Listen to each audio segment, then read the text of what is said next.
Hi, this is Sicheng for Middle Class Motoring, and thank you for tuning in. This is my video update for my cross-country road trip. I began a trip yesterday from the Bay Area in California, and sometime next Wednesday or so I will, well, I'd say about a week from now, maybe a little bit more, I'll end up in New York. I am currently in Utah. I drove, set off this morning at about 9 to I set off just a little bit before the Salt Flats in Salt Lake City, or near Salt Lake City. Drove past Salt Lake City, met a friend for lunch, and I just filled up on gas at a city called Provo, which is about an hour south of Salt Lake City. So Utah is just absolutely beautiful. I'm going to be driving through Colorado after this, so I expect that today's just going to be a gorgeous drive. But there's just mountains everywhere, and let me see if I can show you a little bit. But there's just, like you see in front of you, there's a little bit of snow in some of the mountains, and even to the side. And I'm not sure how well you can see the back, because the back is really packed. But out the rear window, you can't even see the tops of the mountain. So there's just beautiful mountains everywhere. The scenery is fantastic. So it's a very, very pretty drive, very pretty area. It feels very safe.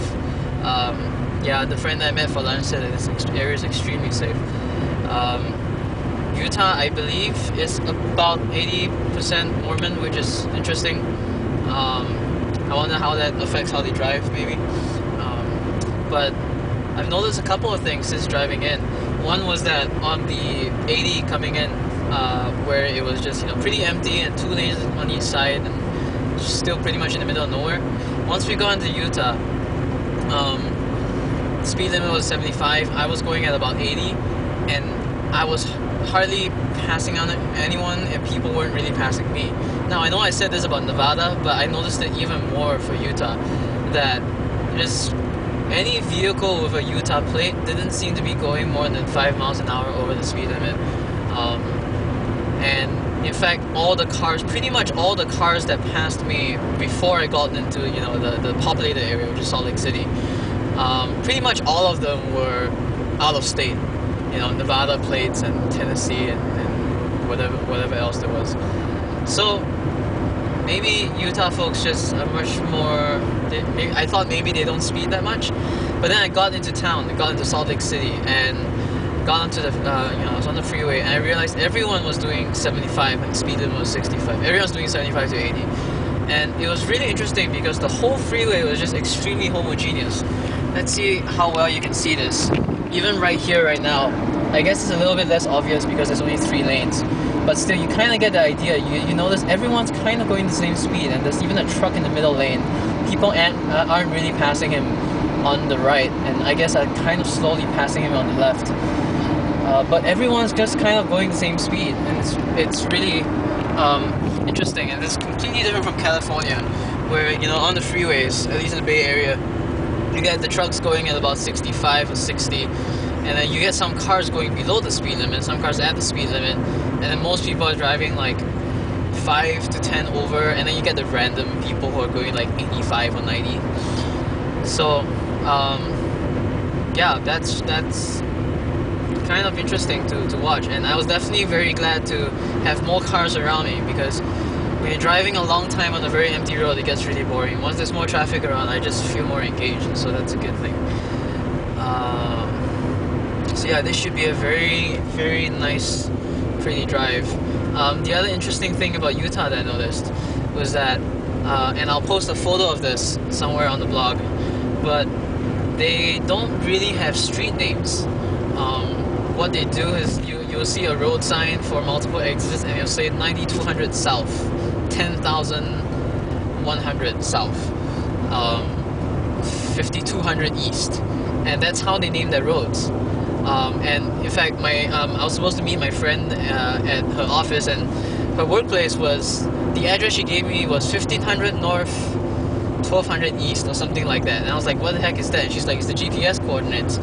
I was like, okay, well, my GPS only takes the address. I couldn't find the the function to just key in coordinates. And I found out from her later that's really just the address, like a number north and a number east.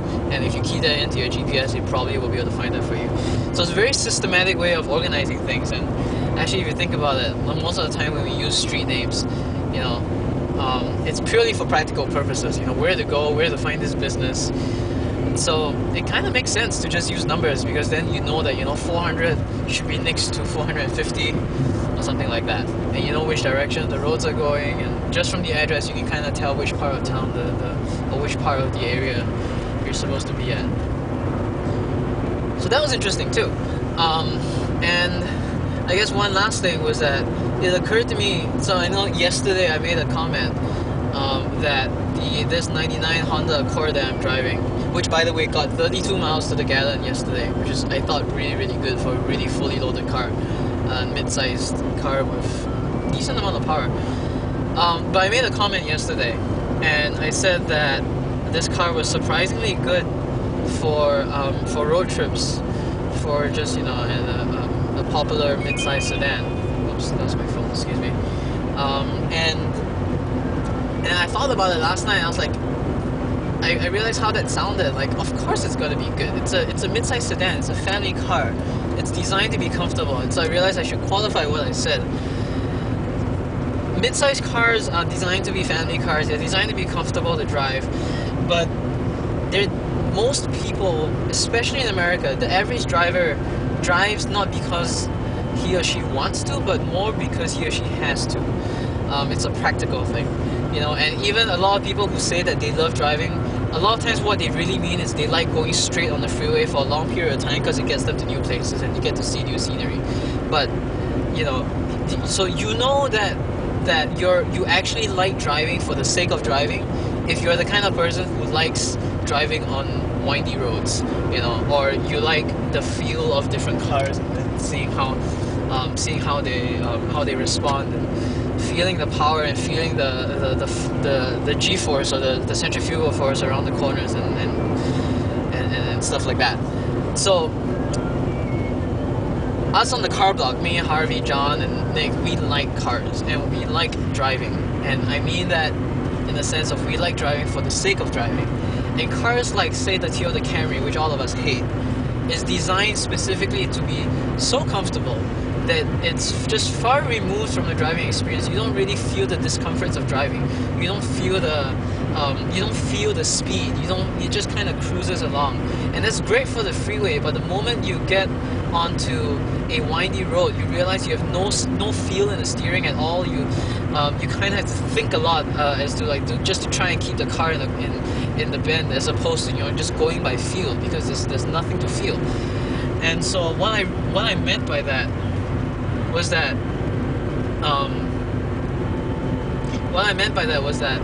this car, despite the fact that it's a mid-sized sedan designed for the average driver, is actually a really good, like, I like it, and it's designed for good driving, and it's designed to be interesting to drive.